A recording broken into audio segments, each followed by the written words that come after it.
retoma os trabalhos. Vereadora Marissol Santos.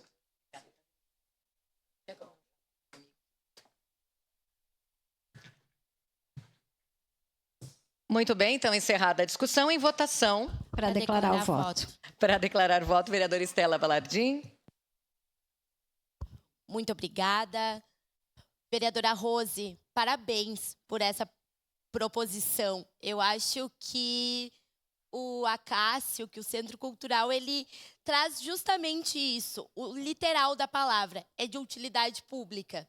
Porque é isso, inspira a todos e todas nós, e com toda certeza, inspira muito mais aquelas crianças, porque a arte salva, a cultura transforma.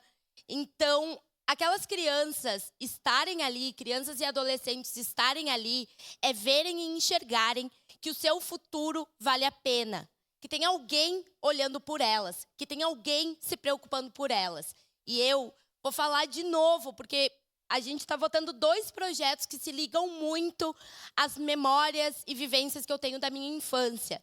Eu sei o quanto ter feito aulas de dança fez eu me sentir valorizada, subir num palco, ter as pessoas olhando para mim, ter as pessoas me aplaudindo, mesmo tendo sofrido tanto pelo cabelo, pela condição financeira.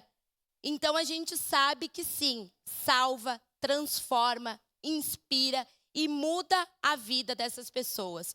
Então, é extremamente importante a gente ter esse olhar e essa valorização para os nossos espaços de cultura, principalmente que prestam esse trabalho. A gente fala que a gente queria vou usar o exemplo da Fluência Casa Hip Hop, uma em cada espaço da cidade, uma em cada bairro. E é isso, o espaço cultural Acácio, a gente também queria um em cada bairro dessa cidade.